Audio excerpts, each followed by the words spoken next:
Olá pessoal, sejam bem-vindos a um novo vídeo aqui no canal.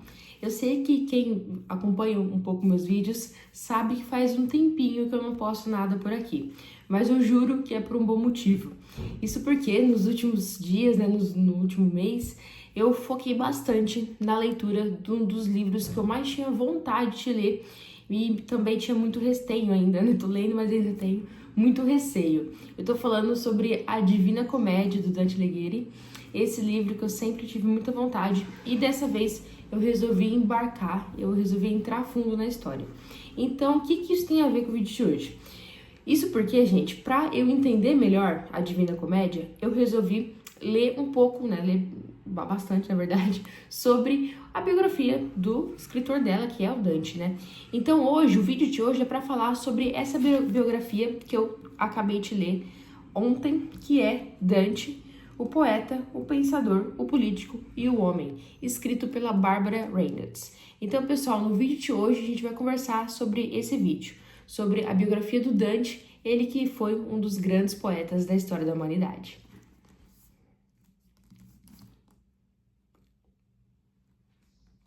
Pessoal, depois de muita pesquisa, eu resolvi comprar esse livro e já começar a ler ele. Isso porque, antes de ler um clássico, um livro, né, que demanda muita atenção, um conhecimento prévio, eu sempre gosto de fazer várias pesquisas, né, ler textos, ler artigos, ver vídeos.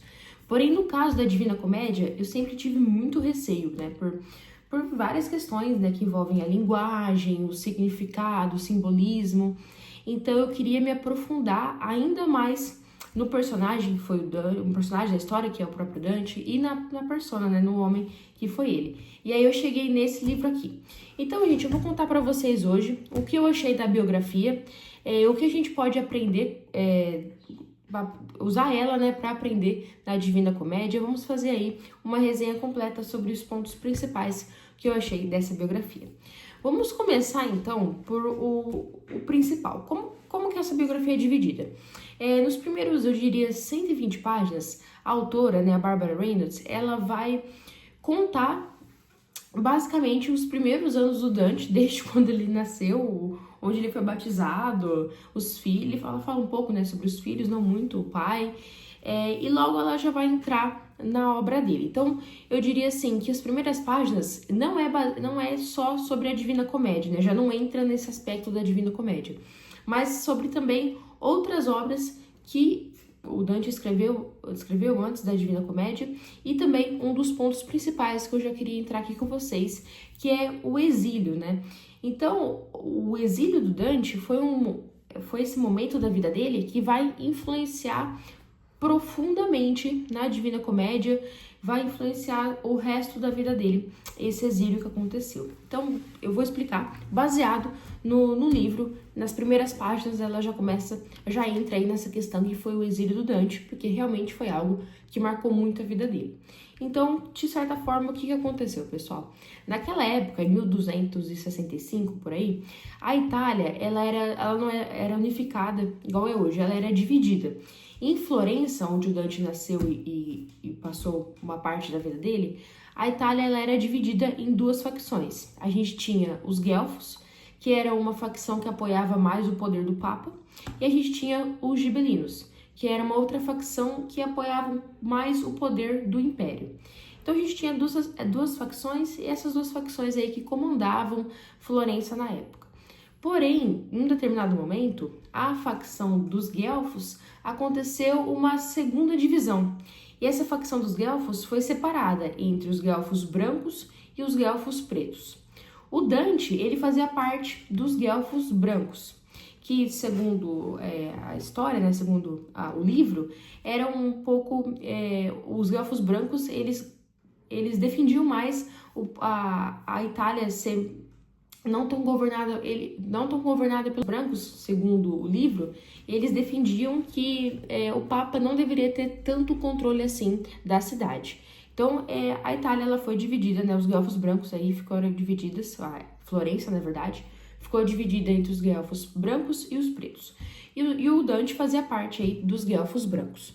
Porém, o que aconteceu? Como os guelfos pretos, eles defendiam mais o poder do Papa, em um determinado momento, o Papa Bonifácio, foi um Papa que subiu ao poder na época, subiu, né, ao poder da igreja na época, acabou se juntando, se aliando aos guelfos pretos e acabou dando aí um golpe, com a ajuda também do irmão do rei da França.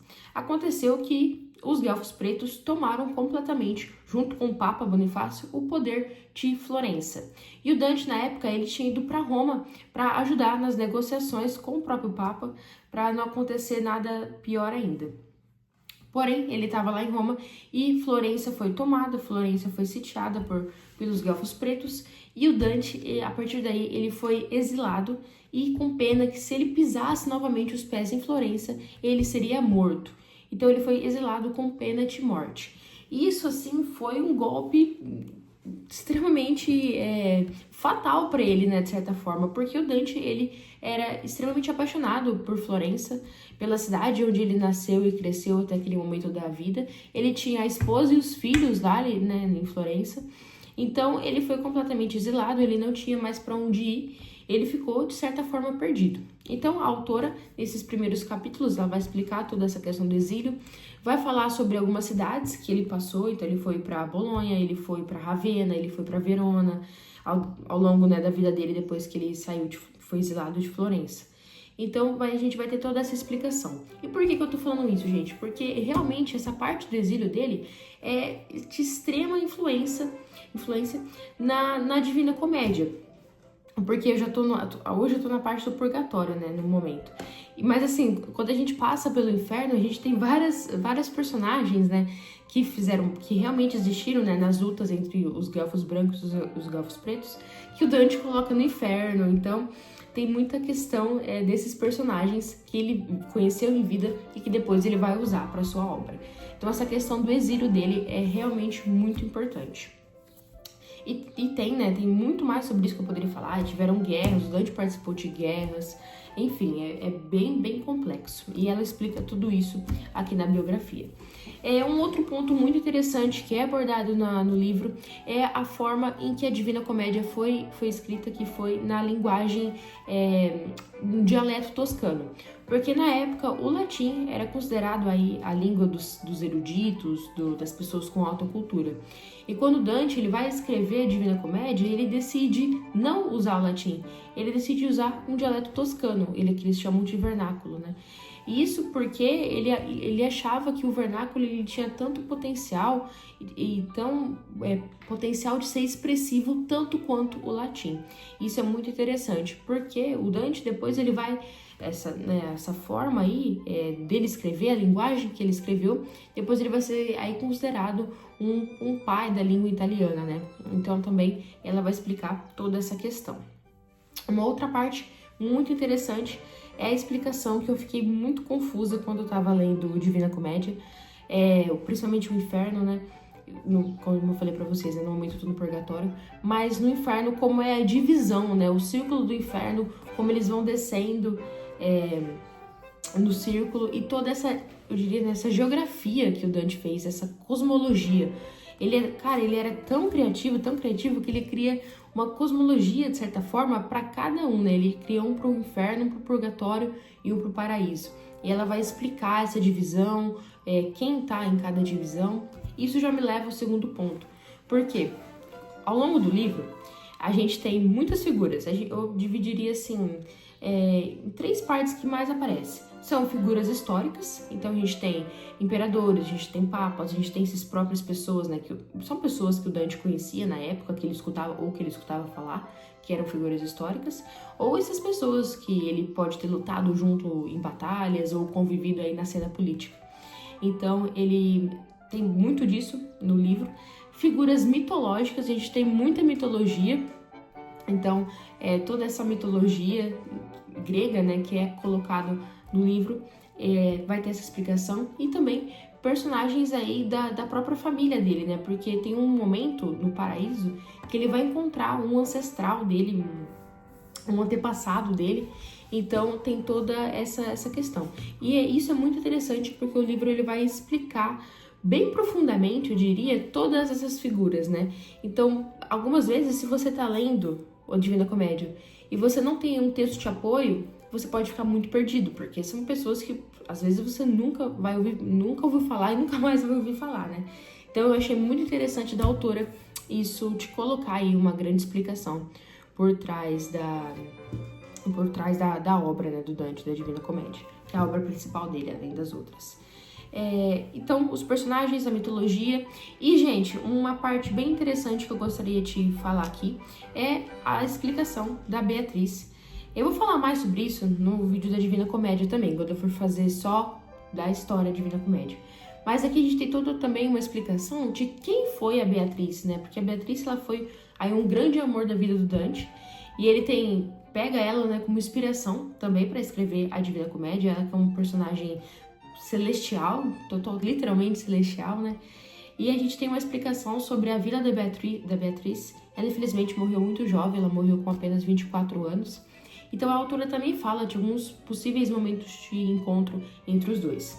Além de, claro, explicar um pouco sobre a grande figura do Virgílio, né? Que aí é o mestre, o guia do Dante ao longo da obra. Mas pro final, gente, ela também vai falar sobre os patronos do Dante, porque depois que ele foi exilado, ele não tinha mais para onde ir, e ele contou com a ajuda de muitos amigos, né, muitas pessoas da alta sociedade, diríamos assim, que acabou ajudando muito a vida dele, né. Então, a gente vai ter aí uma série de patronos que, se não fosse por eles, provavelmente o Dante não teria condições de escrever um livro como a Divina Comédia. Ao longo da vida dele, ele também tem uma esperança de retorno. Então, pessoal, é uma biografia que eu considero muito completa, isso porque ela é bem grande também, tem mais de 600 páginas. E assim, eu fiz esse amparato aí pra vocês terem uma ideia do que podem encontrar aí no livro. Então, eu quis falar um pouco pra vocês sobre o exílio, sobre a linguagem, sobre as figuras que vocês podem encontrar aqui explicadas. Então, esse foi um dos maiores motivos que eu resolvi ler o livro, mas para ter realmente um texto de apoio. E ele serve muito, muito mesmo como um texto de apoio, porque além de você ter uma explicação sobre cantos da comédia, sobre todas as partes, basicamente, você também tem aí um grande conhecimento dessa pessoa que foi o Dante, né? Esse político que foi o Dante. Então, eu acho muito útil para quem também nunca leu a Divina Comédia ou para quem deseja ler novamente e ter aí um pouco mais de conhecimento. É muito interessante também algumas questões, como por exemplo, essa roupa, né, que o Dante usava. O Dante, quando ele, lá em Florença, antes dele ser exilado, ele sempre foi um homem político, né, tanto que ele fazia parte de uma das facções. E ele conseguiu um cargo, eles chamavam de priori, que seria um cargo bem alto no magistrado, então era um dos maiores cargos políticos de Florença. E por isso que ele usava essa roupa, né? Essa roupa seria a do prior. Então, todas as representações que a gente tem do Dante na arte, ele sempre está usando essa roupa, o que é por esse motivo. E essa e várias outras curiosidades vocês podem achar aí ao longo do livro. Agora, só para ir pro final, falar um pouco sobre a escrita da autora, da Barbara Reynolds. E assim, pessoal, eu achei o livro, agora, né, deixando tudo isso de lado, eu achei o livro muito bem escrito, a linguagem dela eu achei fácil, não achei muito complicada, só assim, tem várias partes que eu acho que ela poderia ter dado uma encurtada, uma resumida, entendeu? Tem várias partes que ficam extremamente longas, assim, sobre alguns aspectos da vida dele. A leitura não achei tão cansativo quanto eu esperava. Em algumas partes acaba sendo, só que é muita informação, né? É muita coisa para colocar. Então, assim, é uma escrita, uma forma de ler que não é muito difícil. Só que, assim, queria ressaltar, assim, imagina o trabalho que dá para escrever um livro desse, porque, gente, só de notas, assim, notas da edição, eu acho que acaba sendo, não sei, umas 50 páginas só de notas. Então eu fico pensando, né, o trabalho que dá para escrever um livro desse. Pessoal, para finalizar o vídeo, eu gostei bastante dessa biografia do Dante. Eu sou uma pessoa que eu não costumo ler muitas biografias, foram poucas, mas essa aqui eu achei que vale muito a pena, principalmente se você também nunca leu a Divina Comédia e precisa de um texto de apoio para você entender mais sobre o livro e também, claro, entender a vida desse gigante, desse poeta, que a gente deve muito a ele, né, com certeza. Então, Então, eu gostei demais e recomendo bastante.